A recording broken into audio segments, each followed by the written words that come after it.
When people think of racing games on the original PlayStation, a few big names usually come up. Gran Turismo, Ridge Racer, Wipeout, maybe Colin McRae Rally.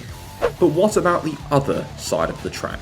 The games that didn't make magazine covers or platinum sales, yet quietly pushed the system in fascinating ways. From physics experiments to forgotten Disney magic, and even an early taste of what DICE would later become, these are 5 underrated PS1 racing games that deserve way more credit than they got. Now, if there's a game here that doesn't come up and you think it should, it might already be in my previous underrated PS1 racing games video. So buckle up, because we're about to revisit a time when the PlayStation was the wild west of racing, and the only limit was how many polygons your engine could handle. So first up we have Vanishing Point. Released in the twilight years of PlayStation's life, Vanishing Point was developed by Clockwork Games and published by Acclaim Entertainment, launching on the original PlayStation in February and March 2001 depending on where you lived in the world. You can see straight away that visually the game looks really good and the frame rate is surprisingly stable, especially considering how much was going on visually. But here's what really made this game special. Everything was simulated. No pre-baked animations, no simple grip systems, just raw physics. Every suspension bounce, every bit of tyre friction was supposedly being calculated in real time. It makes the cars feel alive, sometimes twitchy, weighty and unpredictable. It kind of feels more modern than it looks. The game's name wasn't just stylish either, it reflected the design. You weren't technically racing against other cars, instead you competed against ghost data, meaning every race felt like a personal challenge, a battle to perfect your line and shave milliseconds off your time. It gave Vanishing Point a strangely futuristic atmosphere, but also hypnotic. And the environments were massive for their time, with long stretches of highway, sweeping coastal roads and detailed cityscapes. It kind of feels like a playable tech demo, but it actually has depth. Sadly, the game released a little too late, right as the PS2 and Dreamcast were taking over, and it did even receive a port to the Dreamcast. But today, Vanishing Point stands as a technical masterpiece that squeezed every last drop out of Sony's little grey box. Despite releasing after the PS2 had already launched, Vanishing Point on PS1 would go on to sell approximately 100,000 copies, which is still pretty impressive, and these figures are from VG charts. The game on PlayStation 1 currently holds a 68 out of 100 on Metacritic as well, so not great, but not terrible. Now before we go any further, if you're a big fan of racing games, retro games, PlayStation, then why not hit the subscribe button and tap that bell for notifications to stay up to date with future uploads from this channel. And if you're interested in supporting this channel any further, then why not check out my Patreon, where you can get access to videos early, your name in the credits, and other exclusive behind the scenes stuff. Anyway, that's enough plugging the channel, let's move on to our next game. So next up, one that probably flew right past you unless you are under 12 or browsing the family section at your local game shop. Walt Disney World Quest Magical Racing Tour might look like a cute kart racer for kids, but this one hides some serious craftsmanship under the mouse ears. Developed by Crystal Dynamics, yes, the same team that made Gex and later Tomb Raider titles, as well as that horrible Avengers game, this 2000 release was based loosely on attractions from the actual Disney World parks. What's wild is how much detail they managed to pack in. Each track is themed after a real ride: Space Mountain, Big Thunder Mountain, Haunted Mansion, Pirates of the Caribbean, and they're not just loose interpretations. You'll see recognizable set pieces, working props, even snippets of the original attraction music remixed into racing form. Gameplay wise, it's pretty tight. The controls feel closer to Crash Team Racing than to Mario Kart, with sharp corners, weapon pickups, and responsive steering. There's also a fun little story mode where you collect lost fireworks to restore the park's nightly show. It's light-hearted, sure, but it gives the game some motivation beyond just race and win. The presentation is pure Disney magic, but the performance and design are Crystal Dynamics through and through, slick, smooth, and surprisingly technical. Now, if you play this one today, I think you'll be genuinely impressed with how well it holds up. It's a perfect reminder that behind every corporate tie-in, there might just be a group of developers having fun and sneaking actual quality into the mix. And this wasn't the only good Disney kart racer on the PS1, because you had Toy Story Racer and Muppet Race Mania. Now, the game would go on to sell pretty well on the original PlayStation, with approximately 450,000 copies sold. The game currently holds a 65 out of 100 on Metacritic, so again, not great but not bad either. However, the user score is a generally favourable 7.9 out of 10, so at least things are more positive there.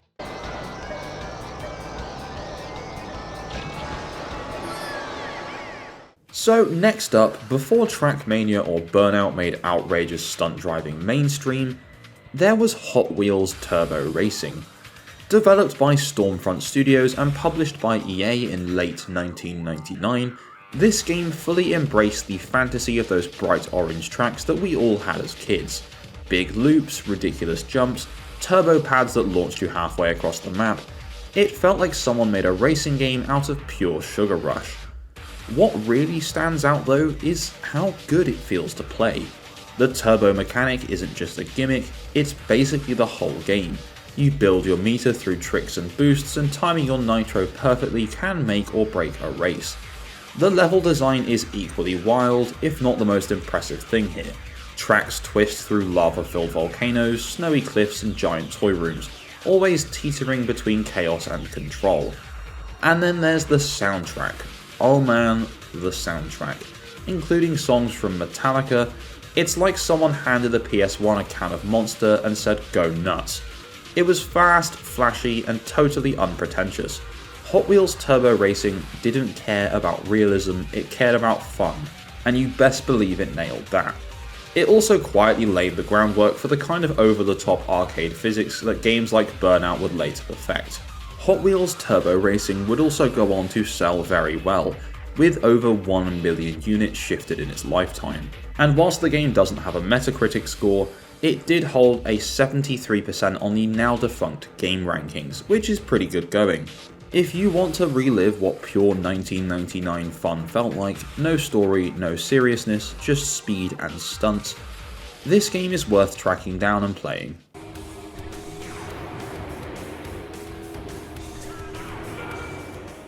Now moving on to something a little more grounded. C3 Racing Car Constructors Championship from UK studio Eutechnyx. The game was published by Infogrames Multimedia and was released exclusively on the PlayStation in late 1998 and January 1999. If you've never heard of it, that's probably because it was quietly published under a different name in different places around the world. In some regions it was just called Max Power Racing. The game doesn't reinvent the wheel, but what it does offer is a solid, feature-rich experience that feels like a hidden, budget gem. You race across 11 countries with unique environments ranging from European streets to Australian deserts, with each win progressing you towards unlocking new tracks and unlocking new cars. Speaking of cars, the game had a nice lineup of different vehicles to choose from, including the Peugeot 306, the Renault Clio, the Toyota Corolla, and the Skoda Octavia, just to name a few. The visuals are sharp, the draw distance is impressive, and the soundtrack has that distinctly 90s Euro rave vibe that just screams PlayStation racing. Eutechnyx would later go on to develop major licensed titles like NASCAR and Ride to Hell. Okay, maybe not their proudest moment, but C3 Racing showed they knew how to make a tight, enjoyable driving experience even back then. Now unfortunately I wasn't able to find any sales figures for this game, which would probably suggest it didn't sell too well, but I'll leave that up to you to speculate on. And as well as not finding any sales figures, it's quite hard to find a good review score for this game. So just to give you some examples, a variety of different magazines such as the official UK PlayStation magazine rated it around the 7 out of 10 mark or in the 70 to 75% realm. Now this game might not be flashy, but it's one of those games that quietly grows on you. Perfectly balanced between arcade and simulation, and still fun in short bursts today.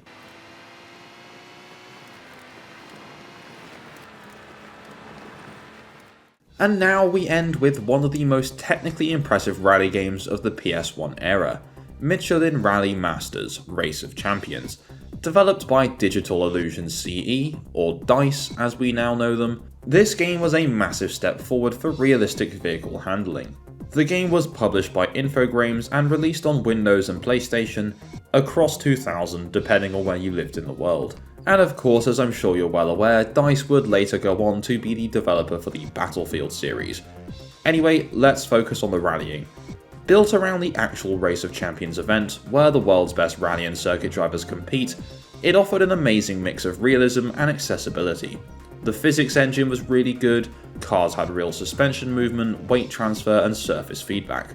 On gravel you could feel the car wobble beneath you, and on snow you could feel the slide. Visually, it pushed the PS1 to its limits, with dynamic lighting, dirt effects, and even some basic reflections on car windows. And the sense of speed was visceral. The crashes felt brutal, and the replays looked almost like television broadcasts. It also featured real drivers like Carlos Sainz, plus authentic cars from rally legends like Mitsubishi and Toyota, all officially licensed, which was rare for a smaller title. Now, whilst the game reviewed very well with a 79% on the game rankings, unfortunately again I wasn't able to find any sales figures, which would suggest it barely made a dent commercially. By 2000, Rally fans were already locked onto Colin McRae, and Rally Masters was sadly left in the dust. But in hindsight, it's one of those games that showed just how far the PS1 could go, and hinted at the incredible technical DNA DICE would carry into Battlefield years later.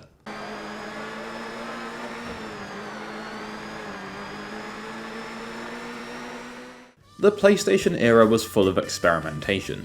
Developers weren't just making races, they were learning how to make physics fun, how to balance realism with creativity, and how to squeeze miracles out of hardware barely stronger than a calculator.